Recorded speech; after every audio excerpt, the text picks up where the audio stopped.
지난 주일에 이어 이번 주는 기업 장수를 위하여 기업 혼을 어떻게 만들 것이냐 하는 문제를 검토하겠습니다.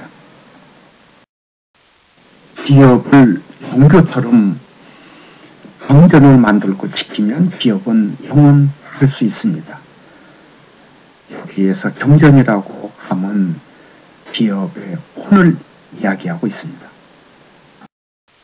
창업자, CEO 한 분이 전체를 이룹니다.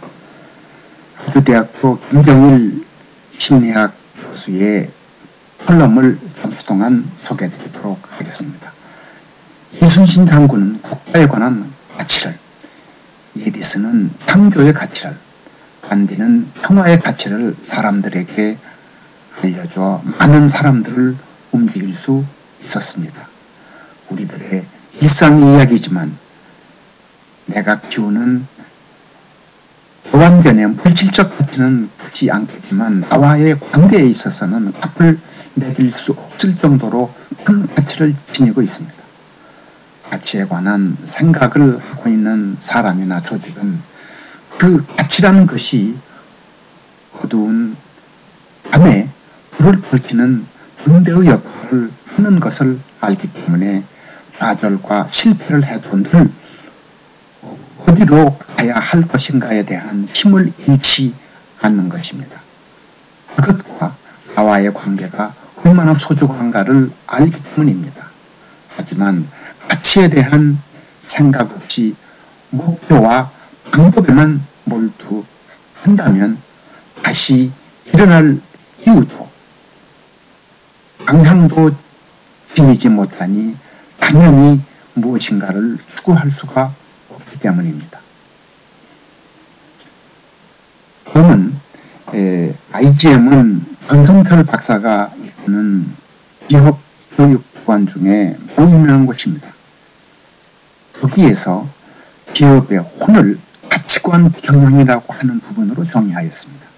그 정의 내용을 보면 기업의 핵심 가치를 중심으로 조직의 힘과 생각을 한쪽으로 모으는 경영이라고 정의하고 있습니다. 그래서 IGM은 가치관 경영이라고 하는 교육 시스템을 구축해서 보급하고 있습니다. 책도 가치관 경영이라고 하는 책으로 잘 소개되고 있습니다. 그래서 가치관 경영을 했을 때 그 효과는 당에서 다시 한번 설명드리도록 하겠습니다. 앞장에서 말씀드렸다시피 혼은 기업 경영에서는 가치관이라고 정의한다고 말씀드렸습니다. 즉 기업의 혼이라고 하면 창업자의 기념, 창업 정신, 사혼, 기업의 미래, 꿈, 창업자의 경영 방침, 또 기업이 가지고 있는 오랜 전통적 기업 문화, 이것을 통틀어서 가치관이라고 정의하고 있습니다. 다음 편은 기업과 인간의 가치관의 차이와 가치관 경영을 정의 내리도록 하겠습니다. 사람 측면에서는 왜 나는 사는가? 기업 측면에서는 우리 회사는 왜 존재하는가? 존재의 이유죠. 그것을 가치관 경영에서는 미션으로 지칭하고 있습니다. 두 번째로 사람 입장에서 어떻게 살 것인가? 기업 입장으로서는 어떤 방식으로 사업을 할 것인가? 가치 기준이죠. 가치관 경영에서는 이것을 핵심 가치로 정의하고 있습니다. 마지막 세 번째로 사람 입장에서 앞으로 무엇이 될 것인가? 기업 입장에서는 앞으로 어떤 회사가 될 것인가? 즉 미래의 꿈이죠. 이것을 가치관 경영에서는 비전이라고 평평하고 있습니다. 그래서 다시 한번 정리해 본다면 나는 왜 사는가? 이것을 기업에서는 미션으로 정의하고 있고 어떻게 살 것인가? 기업에서는 이것을 핵심 가치로 규정하고 있습니다. 마지막으로 향후 무엇이 될 것인가? 기업에서는 이것을 비전으로 정의하고 있습니다. 이번 편부터는 가치관 경영의 각 섹터별로 작성하는 사례와 작성 방법을 설명드리도록 하겠습니다. 미션 부분입니다. 미션 부분은 창업자 CEO가 제시하는 부분입니다. 로보생명의 예를 보겠습니다.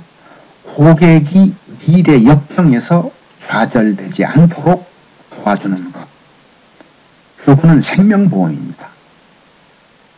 그러면 우리 회사가 미션을 배정하는 방법은 이게 그래서 다시 한번 정리해 봅니다. 이 회사는 누구누구에게 대상을 선정하죠.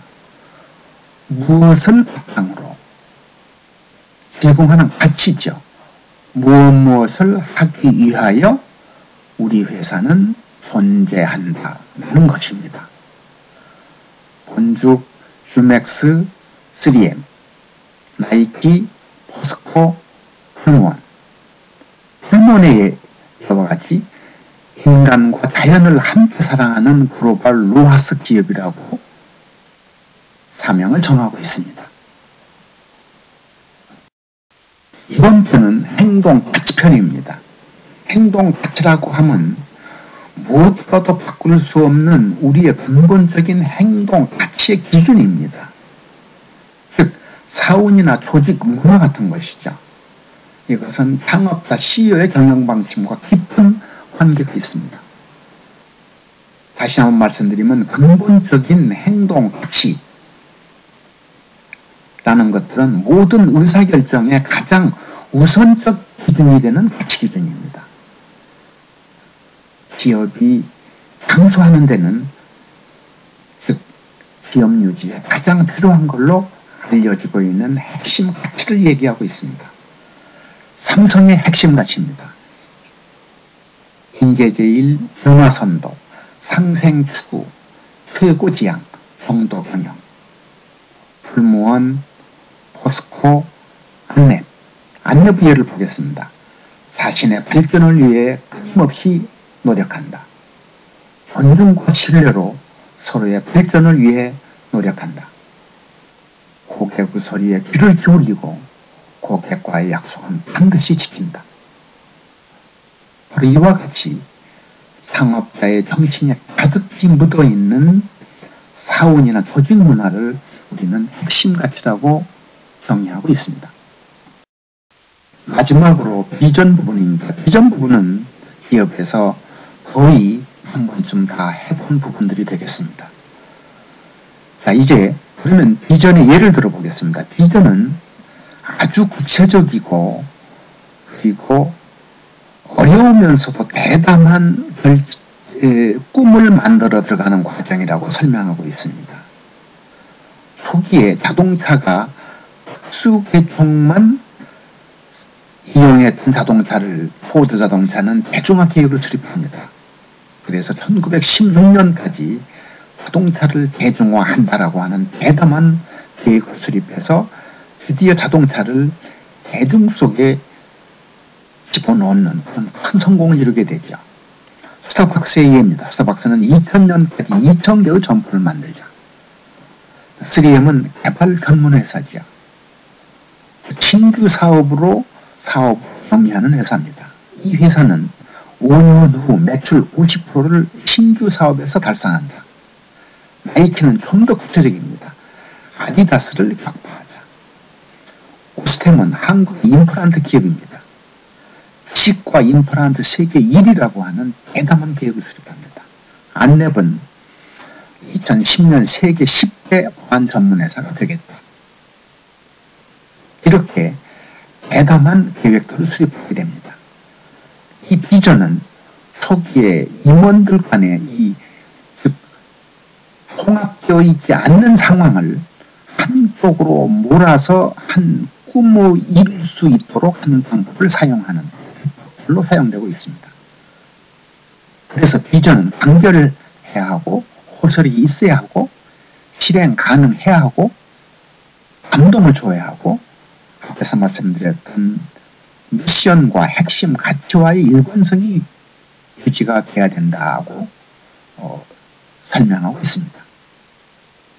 다시 한번 말씀드리자면 비전은 구체적이어야 하고 꿈이 아닌 미래 실제 모습으로 추상적이지 않아야 합니다. 미래에 대한 정확한 윤곽을 제시해서 모든 구성원들이 다 같이 공유하고 달성하는 목표가 되어야 하는 것이죠. 그래서 비전은 임직원과 CEO가 함께 설정하는 과정을 거치게 됩니다. 앞에서 말씀드리는 세 가지 내용을 다시 한번 정리를 해본다면 가장 중요한 기업 존재 목적, 즉 사회적 사명을 얘기하죠. 이것을 CEO는 미션으로 정하여서 기업에 내려주게 됩니다. 그래서 이 내용들은 주로 변하지 않는 불변의 원칙을 가지고 있습니다. 두 번째로는 즉 사원 조직 문화와 같은 것입니다. 즉 임직원들의 행동의 가이드라인이 되고 있는 핵심 가치입니다. 이것도 가능한 한 변화되질 않습니다. 세 번째로는 비전이죠. 비전은 목표, 즉 목표에 따라 목표에 달성하는 방법에 따라 수시로 변화할 수가 있습니다. 그래서 이 내용은 CEO와 임직원들이 함께 만들어가는 정신이 되겠습니다. 그래서 이 세 가지를 우리는 기업의 가치관 경영이라고 정의하고 있습니다.